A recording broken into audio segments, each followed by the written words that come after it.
সকালে ঘর ঝাড়ু না দিলে কি কি ক্ষতি হয় আপনি জানলে অবাক হয়ে যাবেন। আমাদের সমাজে অনেকে এই ধরনের কথা বলে থাকে, সকালে ঘর ঝাড়ু না দিলে কি কি ক্ষতি হতে পারে, কি কি ক্ষতি হওয়ার সম্ভাবনা রয়েছে। আমরা অনেকেই কিন্তু সকালে ঘর ঝাড়ু দেই। আপনি সকালে ঘুম থেকে ওঠার পরেই ফজরের নামাজ পড়বেন, নামাজ পড়ার পরে আপনি ঘরটাকে পরিষ্কার পরিচ্ছন্ন রাখবেন, কেননা আত্মহুর শাত্রুল ঈমান, পবিত্রতা হচ্ছে ঈমানের অঙ্গ। কিন্তু দুঃখজনক হলে সত্য, আমরা অনেকেই অলসতামি করে ঘুম থেকে উঠি 10টা-11টার সময়। সকালবেলা কিন্তু ফজরের সময় ফেরেশতারা রিজিক নিয়ে প্রত্যেকটা ঘরে ঘরে হাজির হয়, কিন্তু যেই ঘরের লোকেরা ফজরের নামাজ পড়ে না সেই ঘরে কিন্তু আল্লাহ তাআলা ফেরেশতারা রিজিক নিয়ে অবতরণ হয় না। এই রিজিকগুলো তারা জঙ্গলে প্রাণীদের জন্য নির্ধারণ করে দেয়। এই জন্য অবশ্যই ফজরের নামাজ পড়বেন। এই ফজরটা হচ্ছে বরকতময় সময়। নবীজি সাল্লাল্লাহু আলাইহি ওয়াসাল্লাম এই ফজরের জন্য বরকতের দোয়া করেছেন, বুখারী শরীফের হাদিস। আল্লাহুম্মা বারিক লি উম্মতি ফি বুকুরিহা, আয় আল্লাহ আমার উম্মতের সকালটা তুমি বরকতময় করে দাও। কিন্তু দুঃখজনক হলো সত্য, আমরা ফজরের সময় উঠতে চাই না, ঘুম থেকে উঠি 10টার সময়।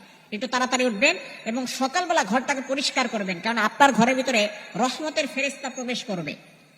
রহমতের ফেরেশতা যদি কারো ঘরে না আসে তাহলে কিন্তু সে কঠিন বিপদে পড়ে যাবে। এজন্য অবশ্যই ফেরেশতারা আসবে, এজন্য অবশ্যই আপনার ঘরটাকে পরিষ্কার পরিচ্ছন্ন রাখবেন। আর পরিষ্কার পরিচ্ছন্ন থাকা ঈমানের অঙ্গ। অনেক সময় যেই ঘরে বাচ্চারা থাকে ওই ঘরে দেখা যাচ্ছে যে পেশাব পায়খানার যে ময়লা কাপড়গুলো আছে, আবর্জনা আছে, সেগুলো দলামোচ করে আমরা সেখানেই রেখে দেই।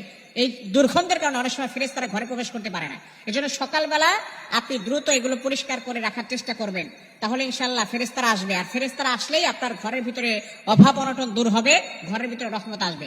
কিন্তু যদি আপনি অপরিষ্কার অবস্থায় রেখে দেন, ঘরটাকে পরিষ্কার না করেন, তাহলে কিন্তু আপনার ঘরের ভিতরে অভাব কোনোদিন যাবে না।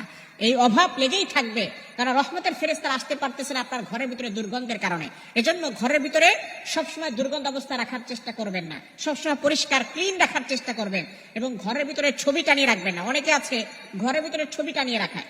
নবীজি সাল্লাল্লাহু আলাইহি ওয়াসাল্লাম জানিয়ে দিয়েছেন, লা তাদখুলুল মালায়েকা, ওই ঘরে ফেরেশতারা প্রবেশ করে না যেই ঘরের ভিতরে কোনো কুকুর বা প্রাণীর ছবি লাগানো থাকে। অনেকে বাবার ছবি লাগিয়ে রাখেন, মায়ের ছবি লাগিয়ে রাখেন, স্বামী স্ত্রী দুইজনের ছবি লাগিয়ে রাখেন, এরপরে সন্তানের ছবি লাগিয়ে রাখেন।